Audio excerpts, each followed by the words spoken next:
Muy buenas tardes a todos nuestros amigos del Oriente. Pues aquí andamos, estrenamos nuevo horario a las 2 de la tarde. Gracias por el favor de su audiencia.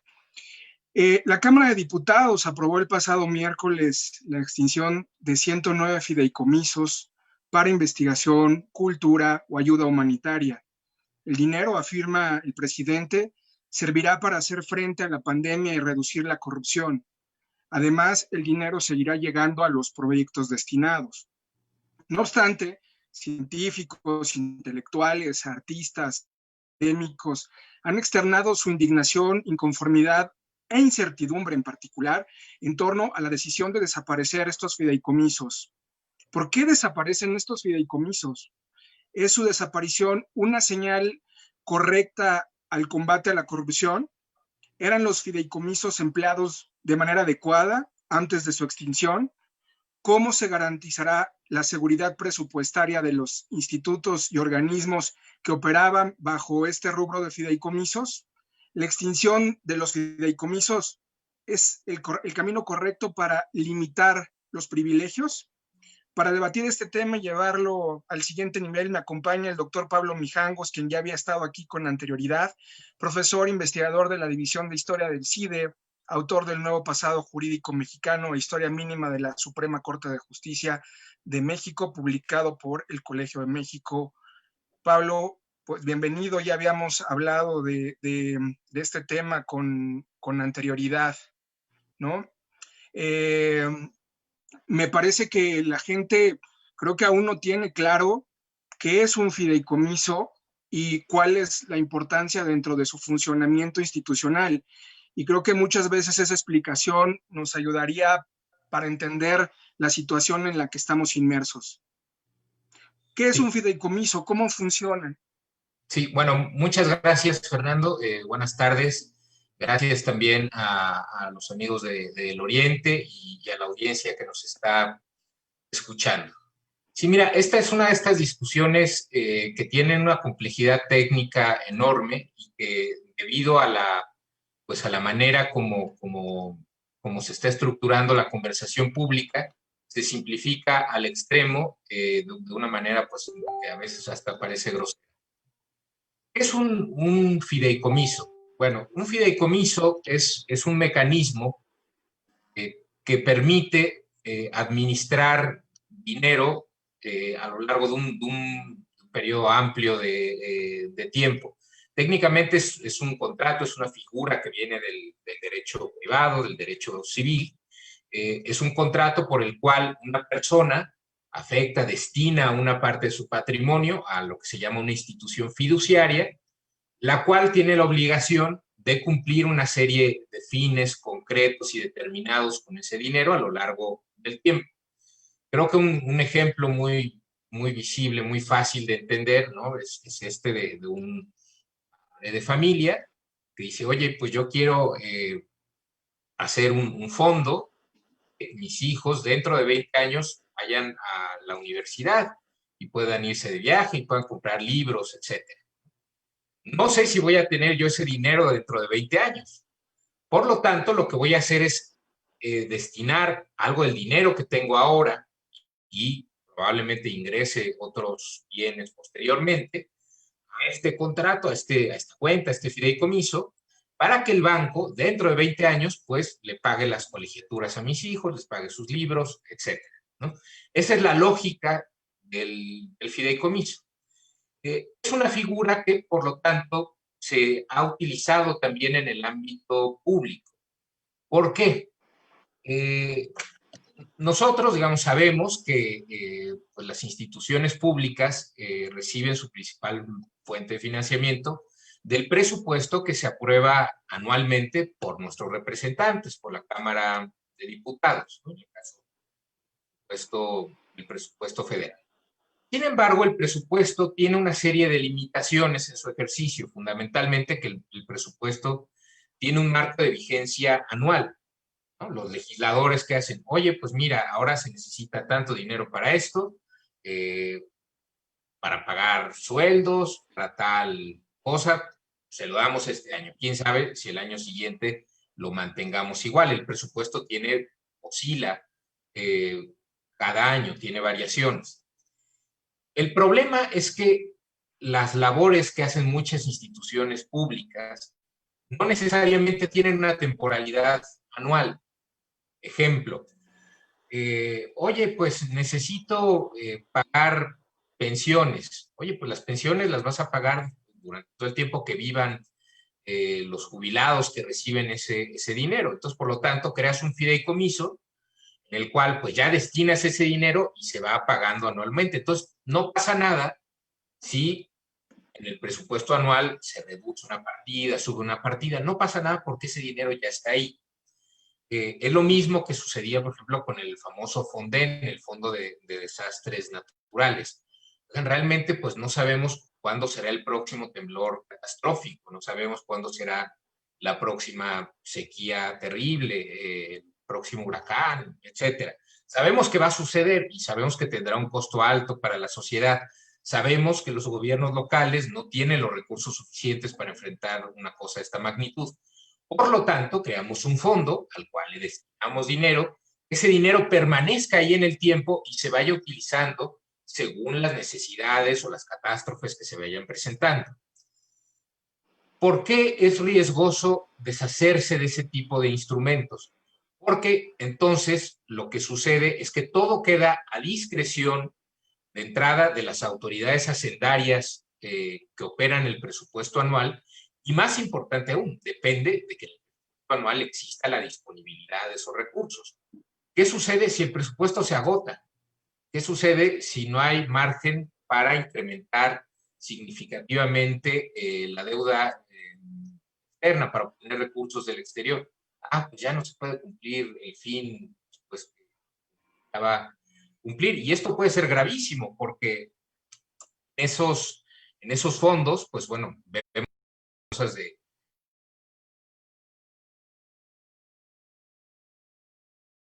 víctimas,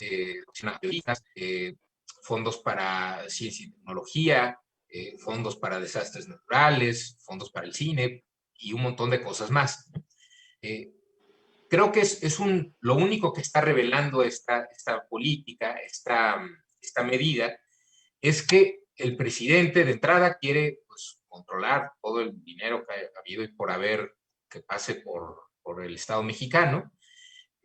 Y además, pues que él tiene, digamos, el derecho de determinar qué es lo socialmente valioso, relevante y qué no, porque pues, por él lo votó mucha gente, entonces él puede decidir si la salud, la educación, la ciencia, los desastres naturales ameritan dinero o no.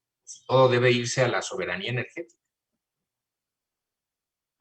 Claro, fíjate que el secretario de Hacienda, en la misma sintonía que el presidente, mencionaron esta parte que haces referencia del presupuesto y señalaban que dentro del presupuesto, a veces, como no se gasta todo, hay un subejercicio, ese dinero se va en gran medida a los fideicomisos. Pero muchos de esos fideicomisos argumentan quedaban sin utilizarse también y se iba almacenando el dinero sin utilizarlo adecuadamente. En otros casos, el dinero de los fideicomisos se iba, pues, según también la narrativa del gobierno, a gastos extraños, a corrupción en las propias dependencias que manejaban los fideicomisos. De tal forma que la idea, en gran medida, y lo que argumentaba el secretario de Hacienda es la necesidad, la imperiosa necesidad de tener el control de estos fideicomisos para canalizar de manera directa a través de un ducto único el presupuesto que ya tienen estos fideicomisos, es decir, que no hubiera una triangulación, es decir, que el Estado depositara el dinero en el fideicomiso y el fideicomiso luego se lo diera no sé, al becario o al investigador, pues ya no eso, sino directo a través de una sola tubería para que fuera mucho más transparente, para que fuera mucho más eficiente, porque lo que arguyen es en gran medida que estas dependencias manejan los fideicomisos de manera opaca y además de manera ineficiente. No sé qué pienses de esto.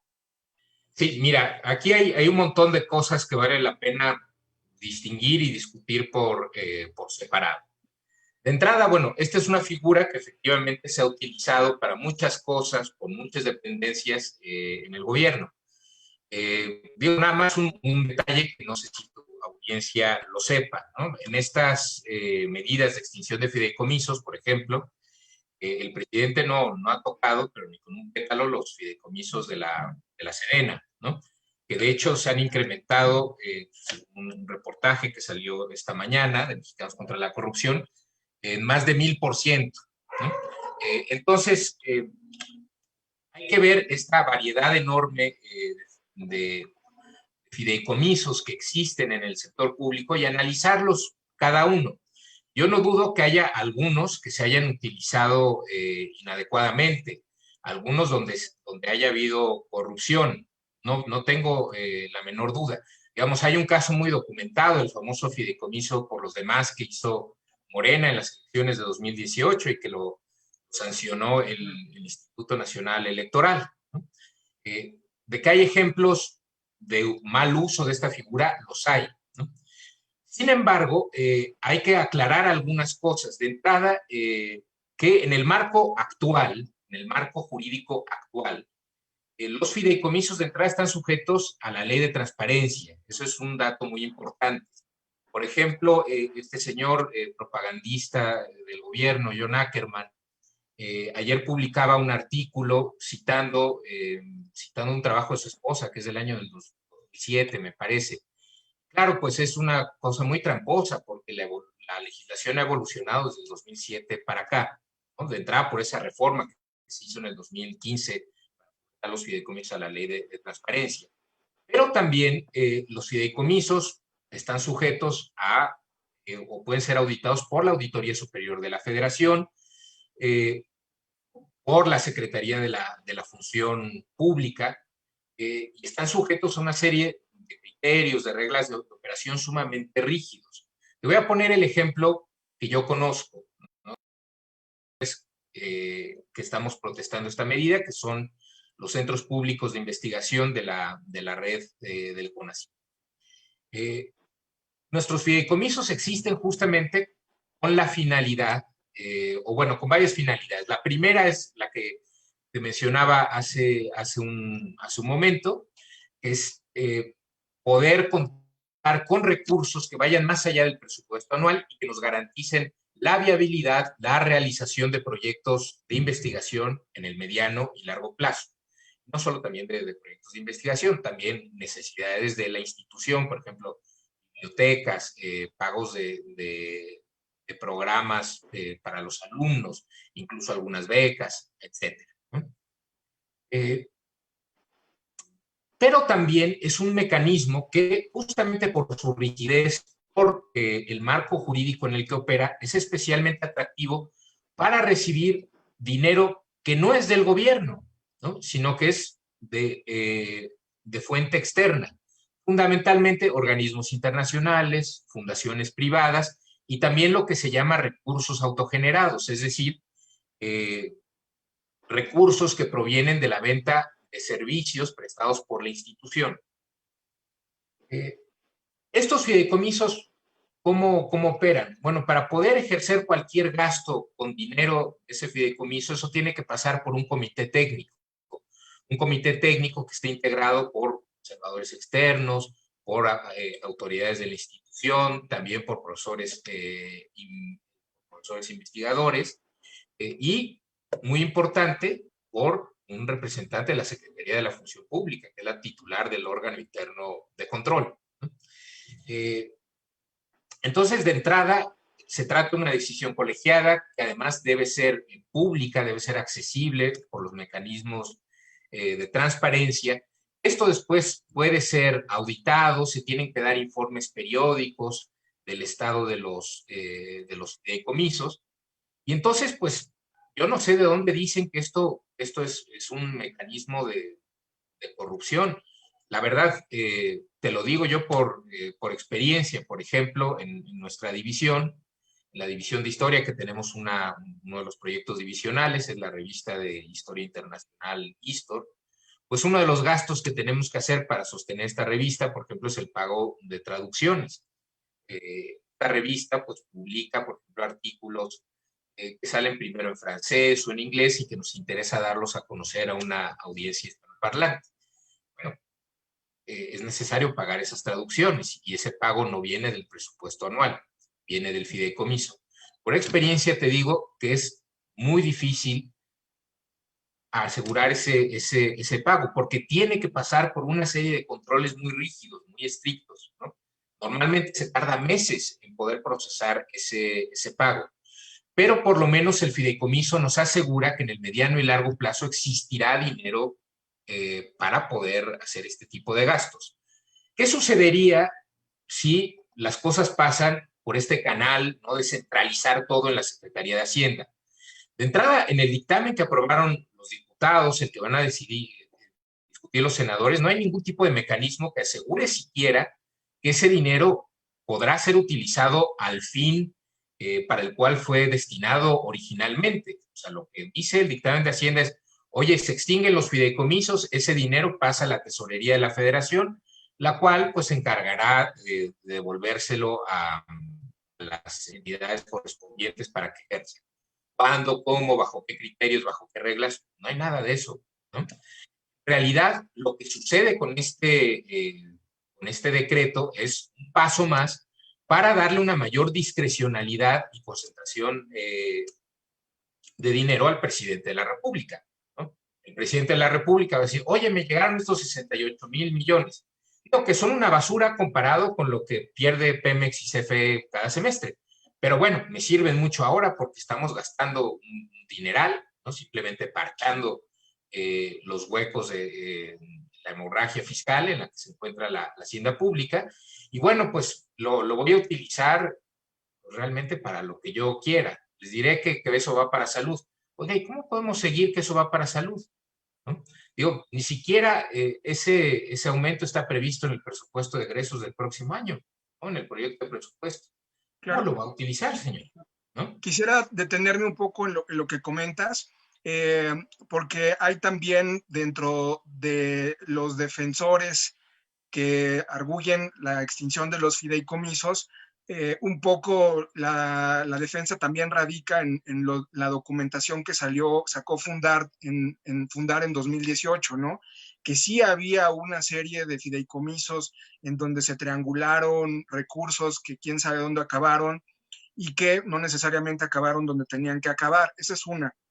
El otro asunto que también han esgrimido algunos, incluso académicos, es el hecho de que las instituciones como la que tú mencionas, el CID, el Colegio de México, están destinadas en gran medida para satisfacer las demandas de la élite, ¿no? Para ingresar a ellas como investigador, como docente, como alumno, pesan más las recomendaciones que los méritos, ¿no? La extinción de los fideicomisos sería entonces apenas el principio para empezar a erradicar los privilegios. Te lo comparto porque lo he escuchado y es uno, digamos que son argumentos que ahí están en el debate público y que me parece que pues es necesario mostrar un poco también para ver la otra parte. Y el otro asunto que quisiera mencionar, porque ya lo comentaste, pero si quieres lo comentamos más adelante, es el asunto de los fideicomisos para Sedena, ¿no? El asunto que me parece también muy delicado. Pero bueno, estos dos elementos, ¿no? La triangulación de recursos a partir del documento de Fundar y el hecho de que este tipo de recursos económicos son para satisfacer a las élites, porque incluso lo han llevado hacia el Fidecine para Derbez, para Omar Chaparro, para estas películas que se realizan.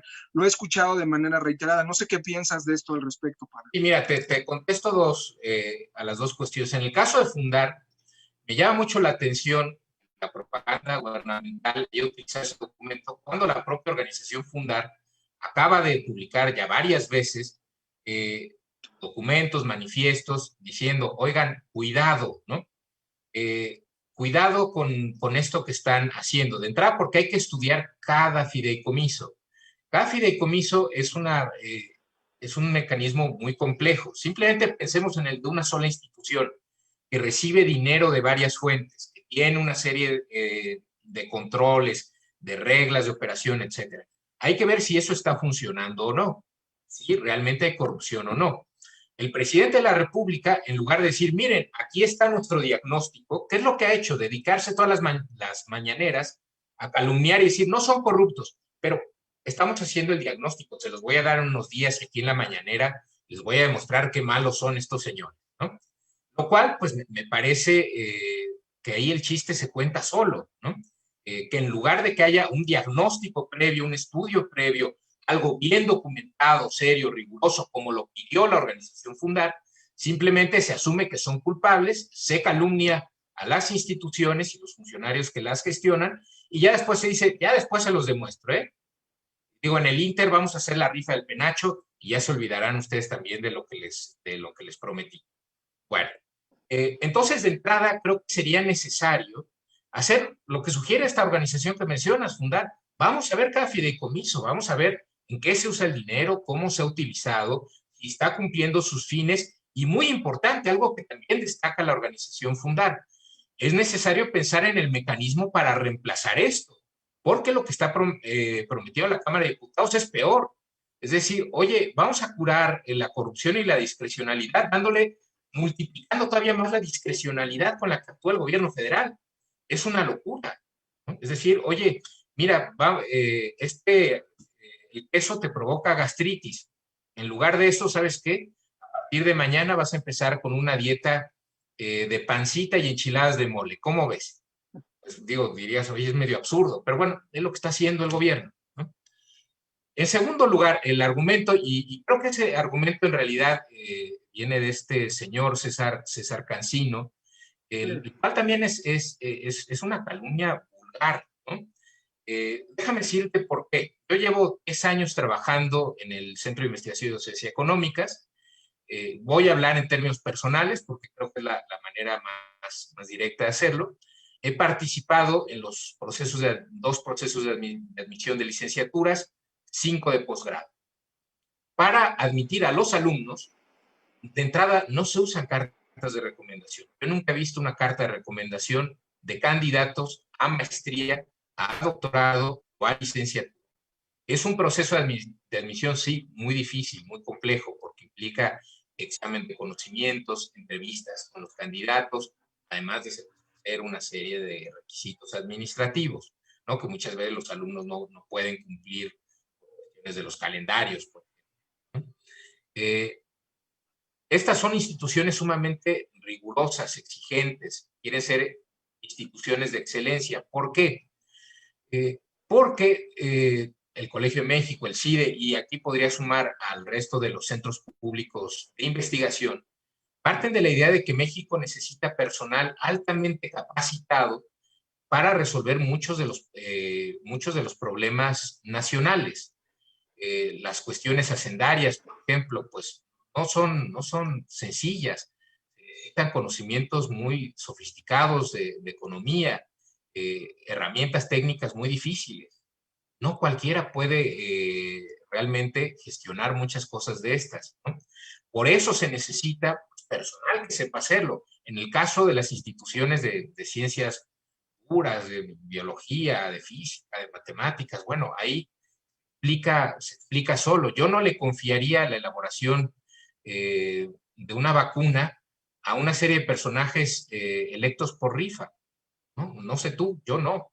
¿No? Yo quiero que sea No, claro. un doctor en biología con todos los grados del mundo que sepa muy bien lo que está haciendo, ¿no?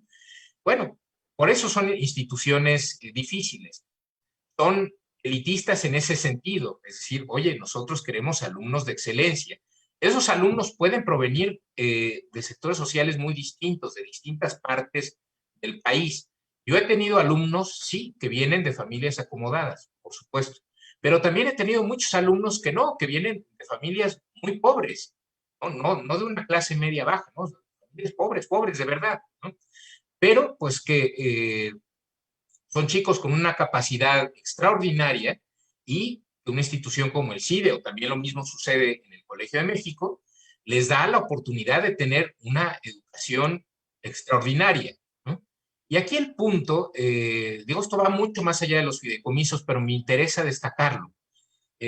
Lo que tendríamos que hacer no es eliminar el CIDE y el Colegio de México, como dice este profesor, lo cual me parece verdaderamente aberrante. Lo que tendríamos que hacer es multiplicar este tipo de instituciones, que haya más instituciones de este tipo en los estados, más oportunidades, sobre todo dirigidas a estudiantes brillantes, pero de bajos recursos, que no se pueden dar el lujo de venir a la Ciudad de México a estudiar, por ejemplo, ¿no?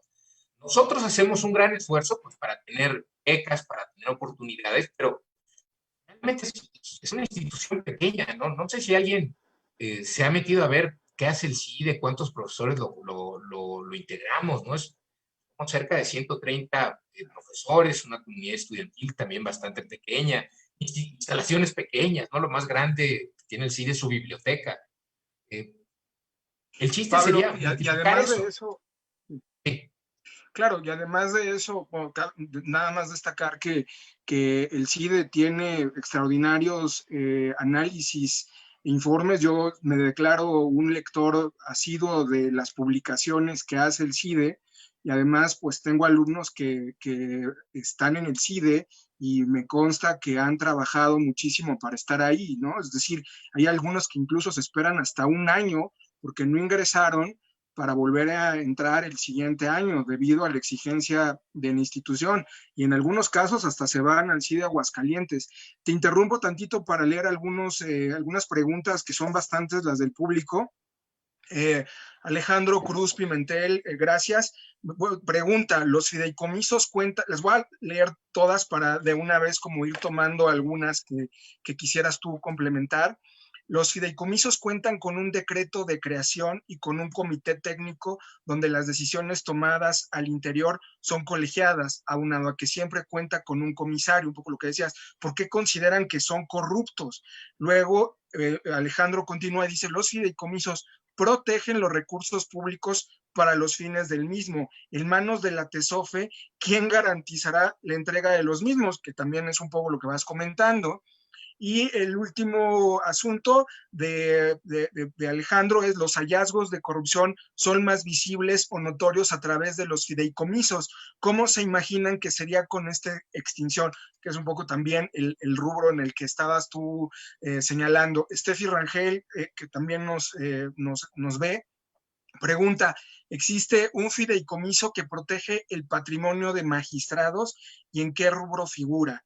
Y yo te arrojo una última, bueno, hay una pregunta que me hicieron llegar al Messenger, pero creo que más adelante está vinculada con dos asuntos que tomaste, es cómo ves el fideicomiso de por los demás y el asunto de, es lamentable que hayan incrementado el fideicomiso de Sedena y que esos no los hayan eliminado, o que es hacia donde quisiera llevarlo después, Pablo. Bueno, ahí están, ¿no? Los comentarios, Pablo. No sé si quieras sí, mencionar. bueno, primero insistir en el tema de la corrupción y en estudiar cada uno de los fideicomisos. Eh, el problema es que la propaganda gubernamental ha demonizado prácticamente esta figura. Yo te decía hace rato, ¿no? Ya estamos a un paso de que el presidente anuncie el instituto para defender al pueblo de los fideicomisos, ¿no? Con antorchas, no sé, con alguna cosa de estas. Hemos llegado ya a un nivel verdaderamente absurdo. Déjame plantear esta discusión de otra manera. Muchos de los escándalos de corrupción que se han hecho, por ejemplo, pensemos, todos los escándalos de corrupción relacionados con Pemex se han hecho en organismos descentralizados. También ha habido organismos, escándalos terribles de corrupción por los gobiernos estatales, por secretarías de Estado, ¿no? Por la presidencia de la República, ¿no? De hecho, hasta el presidente quiere hacer una especie de consulta popular para que veamos lo fea que ha sido la presidencia. Nadie en su sano juicio ha dicho, oigan, desaparezcamos los gobiernos estatales, hay escándalos de corrupción, desaparezcamos la presidencia porque tiene una historia bien larga de corrupción, desaparezcamos la Sedena porque también ha habido corrupción. No, eso es una tontería. Bueno, lo mismo sucede con los fideicomisos. Los fideicomisos son un instrumento, una figura útil para realizar ciertos fines. Si lo que nos preocupa es la corrupción y la transparencia, vamos a revisar esos mecanismos, vamos a hacerlo todavía más transparente y vamos a ponerle tres controles adicionales si ustedes quieren, ¿no? Vamos a ver qué pasa ahí, cómo se está utilizando este dinero, ¿no? Claro, eso requiere trabajo, eso requiere hilar muy fino. Pero eso es lo que no se puede hacer con este tipo de decisiones tomadas pues de manera demagógica en las mañaneras. A ver, nada más le quiero recordar una cosa a tu audiencia. En el mes de junio, la Cámara de Diputados organizó estas mesas de Parlamento abierto para escuchar a las instituciones o actores posiblemente afectados por la extinción de fideicomisos, una iniciativa del propio Mario Delgado. Bueno, se llevaron varias sesiones de Parlamento abierto, habló un montón de gente, y al final la Cámara de Diputados elaboró un dictamen señalando que había algunos fideicomisos que valía la pena desaparecer o llevar sus recursos de otra manera, pero que había otros fideicomisos, entre ellos, por ejemplo, muchos de los que están discutiendo ahora, como la ciencia y tecnología, que dijeron, oye, esos son transparentes, operan legalmente, operan bien, están debidamente auditados y cumplen el propósito para el cual fueron creados. Por lo tanto, no los vamos a extinguir. Ese era el dictamen de la Cámara de Diputados con una mayoría de Morena. ¿Qué sucedió? Que el presidente, pues, se obsesionó con este tema y en una mañanera, pues, le dijo a Mario Delgado que cómo era posible que no se tomara en serio lo de la extinción de todos los fideicomisos y que los extinguir. ¿Qué sucedió? Que Mario Delgado, a su vez, pues anhela, todavía quiere presidir el partido gobernante. Y entonces Mario Delgado tomó esta cuestión como la bandera principal para demostrar la lealtad ciega al presidente, ¿no? Muy bien, entonces, ¿qué sucedió? Pues que Morena, ¿qué hizo? Simplemente agarrar el mismo dictamen que habían hecho en agosto, pero cambiarle la conclusión. Decir, oye, los fideicomisos X, Y, Z funcionan muy bien, son transparentes, son legales, pero hay que desaparecerlos porque son fuente de corrupción. Es demencial, ¿no? La opinión pública tendría que sentarse a reflexionar un poco por la manera como se están decidiendo las cosas. Es verdaderamente demencial. La propia Cámara de Diputados cambia su decisión simplemente porque se lo instruye el presidente en una conferencia de prensa matutina. Es de locos, ¿no? Yo no sé si los fideicomisos son más propensos a corrupción o no. Honestamente, no creo. Javier Duarte no necesitó un fideicomiso para ser un personaje muy corrupto. De hecho, pues mucha de la corrupción pasó por instrumentos muy ordinarios, como presupuesto estatal y el presupuesto federal. Nadie está diciendo que por las cuestiones de Duarte habría que desaparecer el presupuesto, ¿no? Hay que revisar uno por uno, hay que estudiar bien su operación. Eh, También en la propaganda gubernamental, de entrada, bueno, se han difundido muchas mentiras, mentiras abiertas, como esta cosa, ¿no? Que se utilizaba un fideicomiso para darle dinero a un chef, lo cual es una estupidez aberrante. Pero también se utiliza mañosamente información, pues que a la gente obviamente por distintas razones le indigna, pero ni siquiera nadie se sienta a ver de qué uno está hablando. En el caso de los magistrados, ¿no? Estamos hablando de un fideicomiso del Poder Judicial Federal, de otro poder de la República, así como está el Poder Legislativo, está el Ejecutivo, está el Federal. Eh, los fideicomisos del Poder Judicial Federal se rigen por otras reglas, están en otra bolsa, esos pertenecen a una discusión presupuestal aparte, ¿no? Pero mañosamente se dice, oye, pues, ¿cómo podemos enojar a la opinión pública? Ah, miren, hay un fideicomiso de magistrados del Poder Judicial Federal, ergo, todos los demás son iguales, ¿no? O se utilizan con esta misma finalidad. Es un razonamiento tramposo, ¿no? ¿Por qué? Porque es lo que piensa mucha gente de la opinión pública. Ah, claro, el colegio de Michoacán tiene un fideicomiso, seguros para la casa de los profesores, para que vivan con jacuzzi, malditos rateros, horribles, malvados. No, ¿no? Por favor, asómense un poco a la información que está ahí disponible a través de los portales de transparencia. Yo sé que es latoso, pero es importante para que nuestra discusión pública sea seria. Si no tenemos una discusión pública seria, realmente vamos a dejar que un show matutino decida un montón de cosas que nos afectan en la vida cotidiana. Es peligrosísimo. Después de 10 años nos vamos a dar cuenta que fue un error colectivo, pero vamos a tener que pagar el costo, ¿no? Por favor, tenemos mucha información a nuestra disposición. Hay que utilizarla, hay que ser críticos, exigentes, hay que cuestionar estas fuentes. Y volviendo Sí, al... perdón. Sí, perdón, Fernando. Volviendo a uno de los ejemplos que se citaban, que si puede haber fideicomisos mal utilizados, incluso de manera ilegal, sí. El fideicomiso que creó Morena en 2018, ¿no? Dar recursos en efectivo con el pretexto del temblor y canalizarlos a la campaña electoral, ¿no? Eso lo documentó muy bien el INE. Qué raro que el presidente, qué raro que la propaganda oficial se olvidó de eso, ¿no? Que de hecho el presidente defendió ese fideicomiso, ¿no?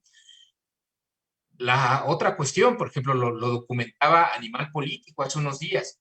De la guillotina se salvaron los fideicomisos de Sedena, pero también los de aduanas.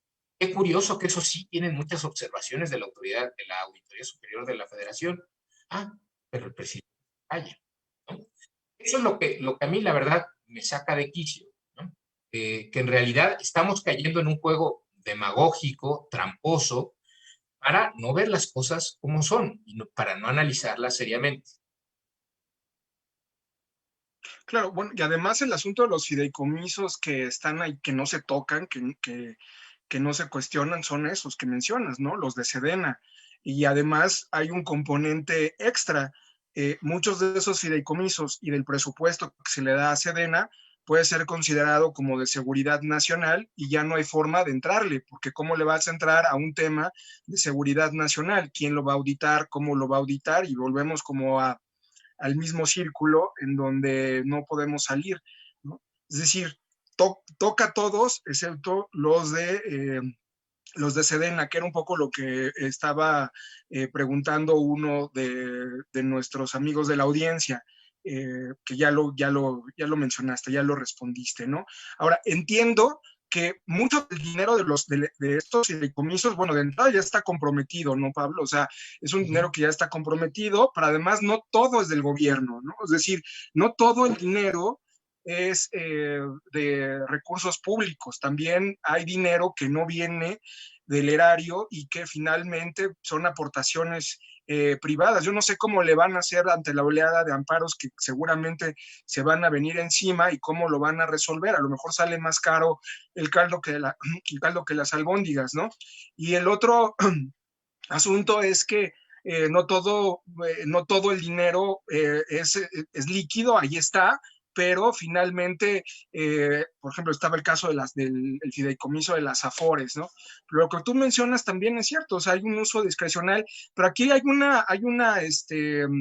reclamo también de la parte de la oposición a los fideicomisos que menciona, pues es que ustedes tienen que generar propongan un mecanismo que pueda sustituir al fideicomiso. O sea, ustedes están demandando eso, ¿por qué no proponen un mecanismo que pueda coadyuvar a que el recurso tenga que llegar a donde tiene que llegar? ¿No? Sí, mira, Pero lo creo que escuché por ahí, lo escuché en particular de Gibran y de otros más, ¿no? No sí. solamente por aludir a Gibran Ramírez.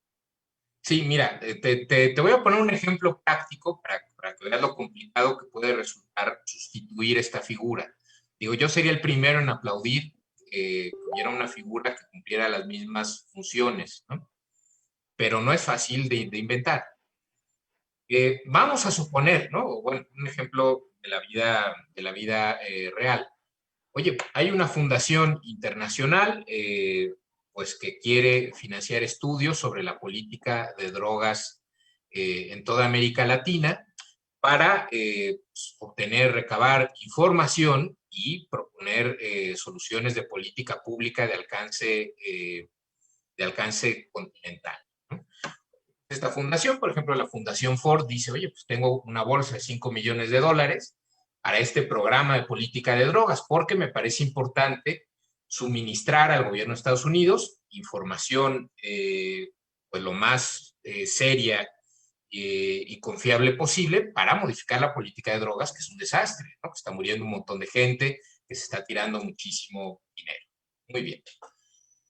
¿Qué hace la Fundación Ford? Oye, la Fundación Ford se acerca por varios procedimientos, llega y dice, oye, el CIDE nos puede hacer este estudio para el caso de México, tiene un programa de política de drogas. Pero pues yo quiero que el CIDE efectivamente utilice el dinero para eso. No quiero que el CIDE diga, oigan, me llegó este dinero, ¿saben qué? Tengo que hacer un donativo patriótico para la rifa, ¿no? Para la rifa del penacho. No, no, obviamente Ford no quiere, ¿no? Ford quiere que se utilice para estudios de política de drogas. Entonces, el hecho de que exista el fideicomiso le da una gran confianza, le da una gran certidumbre a la Fundación Ford. Porque dice, oye, este fideicomiso tiene esta serie de reglas, opera con el comité técnico, está sujeto a transparencia, es auditable. Yo sé que cada peso que yo le entregue al CIDE para este proyecto se tiene que utilizar para el fin que yo le determiné, ¿no?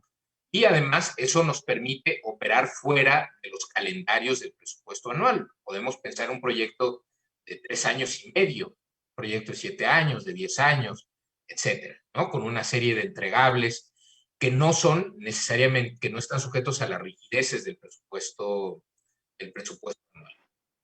Si desaparece el fideicomiso, el problema no es solo lo que tú mencionabas, Fernando, que es importante. Oye, ese dinero es de la Fundación Ford, no es del gobierno federal. Entonces, si el gobierno federal lo confisca, probablemente Fundación Ford se va a amparar, ¿no? Porque el gobierno federal está haciendo algo inconstitucional. Pero no solo es el problema es mayor.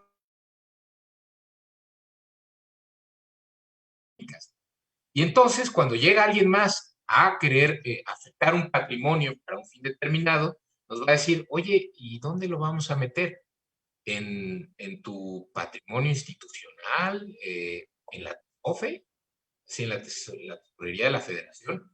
Oye, pues no sabes qué, compadre, me gusta mucho tu trabajo, pero yo no te vuelvo a dar dinero, porque ese dinero puede ser utilizado de manera discrecional por la Secretaría de Hacienda.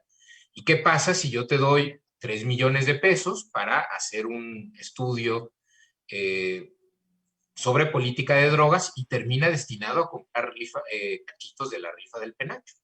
¿Cómo te suma? ¿No? Pues no. Entonces, claro, eso es también uno de los grandes problemas que vamos a enfrentar, que al no existir esta figura y al volvernos mucho más dependientes de la estructura administrativa y financiera de la Secretaría de Hacienda, se van a reducir oportunidades para captar, no entregar a privados. Esa es otra falacia de la discusión pública. Se dice, oye, el fideicomiso sirve para darlo a empresas. Mentira, en realidad sirve para que dinero de privados o dinero internacional entre y compense el bajo presupuesto que tenemos. ¿Qué pasa si ya no tenemos ese mecanismo? Nos vamos a volver doblemente dependientes del presupuesto federal. Y ahí entramos a un riesgo adicional que honestamente a mí en lo personal es el que más me preocupa.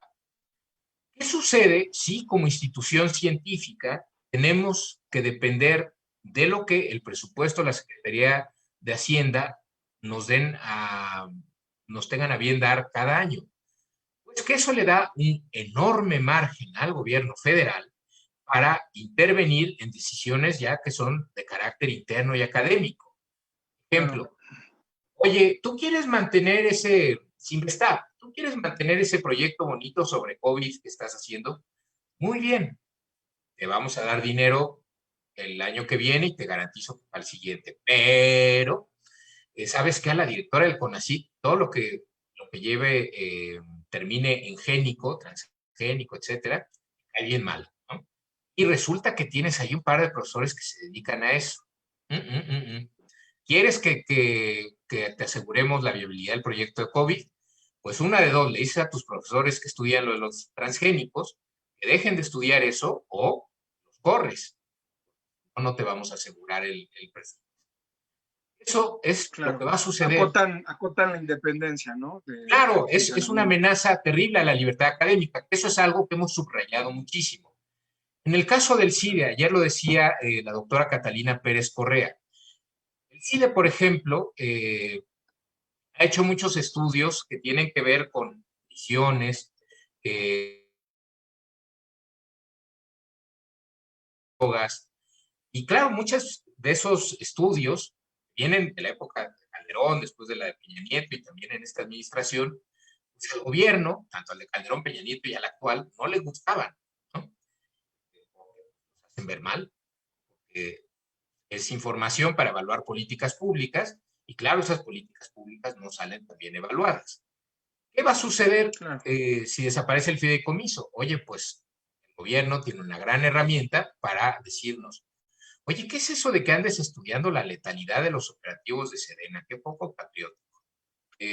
Una de dos, o dejas de estudiar eso, o el presupuesto del año que viene va a ser de $1. ¿Cómo ves? ¿No? Y yo me Querido encargo de Pablo, hacer mi fíjate que campaña de propaganda. Sí, sí, sí, Fernando. te interrumpo para ir como concluyendo, pero aprovechando esto que mencionas de Sedena, Diana Villalobos nos comenta, como ciudadana, cómo respetan los fideicomisos que aportan a la sociedad y no como bandera política. ¿Cómo puedo decidir que no quiero fideicomiso para Sedena? ¿Cómo puedo pedir que ese dinero sí se ocupe en lo importante? Educación, salud, empleos justos. Que Muy va un bien. poco en la discusión que están teniendo en el Senado y lo que han venido haciendo de manera activa ustedes, ¿no, Pablo? Pues esa es una excelente pregunta y creo que es muy buena para cerrar. ¿Cómo podemos exigirle a nuestros legisladores, a nuestros gobernantes, que usen nuestros recursos o los recursos que llegan a las instituciones públicas para fines socialmente deseables, fines socialmente valiosos, ¿no? ¿Cómo le hacemos para que tomen en cuenta nuestra opinión? Bueno, de entrada, tenemos que participar, que ser exigentes, que ser informados y críticos, ¿no? Si nos conformamos con consumir la propaganda que circula en redes sociales, nos vamos a convertir en una ciudadanía de quinta, ¿no? En un pueblo manipulado por un montón de consultores de imagen, ¿no? Es terrible, pero es lo que está sucediendo, ¿no? Entonces, de entrada, tenemos que ser ciudadanos, tomarnos muy en serio nuestro papel, salir a marchar cuando hay que salir a marchar, eh, criticar al gobierno cuando haya que criticarlo, informarnos, exigir, ¿no? Tenemos derechos, hagamos uso de ellos. Pero también hay uno importantísimo, ¿no? Es también exigir a nuestros legisladores. ¿Y cómo le vamos a exigir? Con el voto, ¿no? Por ejemplo, en esta cuestión de los fideicomisos, una iniciativa que tuvo el Frente Prociencia, que me pareció muy inteligente, fue organizar, pues, que afectados por estas decisiones de los fideicomisos de ciencia y tecnología, escribiéramos un correo a los legisladores, un correo electrónico, ¿no? Y entonces ahí literalmente llenamos el buzón de los legisladores con correos electrónicos. Y yo ahí me atrevería a añadir una cosa más. Hay que recordarle a los legisladores que si quieren que ellos, su partido, sea reelecto, tienen que también tomar en cuenta la opinión de sus votantes, ¿no? Esa es una herramienta poderosísima que no estamos utilizando en México. No le estamos exigiendo a nuestros legisladores, ¿no? Por ejemplo, oye, el legislador de mi distrito, tengo que saber quién es, qué cosas está votando.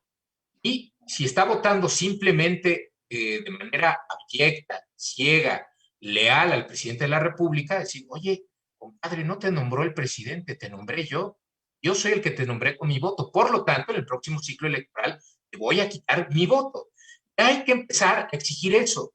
Somos ciudadanos, no somos animalitos, ¿no? No sé si te acuerdas de este video de la mañanera que a mí me pareció espeluznante. Claro, El presidente terrible. diciendo, oigan, ¿qué es eso de que la gente primero tenga que aprender a pescar?